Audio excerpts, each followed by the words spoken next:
हमारे bureau chief नादिल Hussain की report के मुताबिक दफ्तर मोहतसिब पंजाब की काविशों से 42 करोड़ से जायद मालियत का 11,551 किनाल सरकारी रकबा व इगजार नेज़ 18 साइलिन को उनके ज़ेर इल्तिवा वाजबात की अदायगी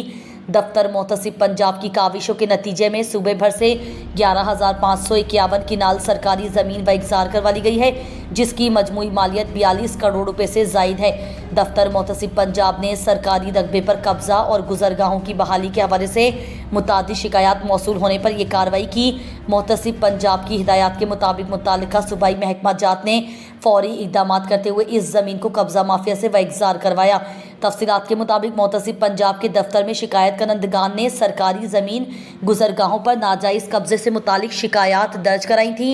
उन दरखास्तों के जवाब में दफ्तर मोहतसिब पंजाब ने सूबाई महकमा जात को फौरी कार्रवाई का हुक्म दिया, जिसके नतीजे में 42 करोड़ रुपए से जायद की 11,551 किनाल कीमती सरकारी ज़मीन कब्जा माफिया से वइगजार करवा ली गई। अलावा अजीज दफ्तर मोहतसिब पंजाब की मौसर कार्रवाई के नतीजे में सूबा भर के मुख्तलिफ इलाकों से ताल्लुक़ रखने वाले 2 दरखास्त गुजारान को मोहाना माली इमदाद की मद में 17,12,000 रुपये, 3 दरखास्त गुजारान को उनके ज़ेर इल्तिवा वाजबात मोहाना ग्रांट और मैरिज ग्रांट की मद में 14,26,000 रुपये, जबकि 13 दरखास्त गुजारान को ज़ेर इल्तिवा तालीमी वज़ाइफ की मद में 5,62,000 रुपये की अदायगी कर दी गई है।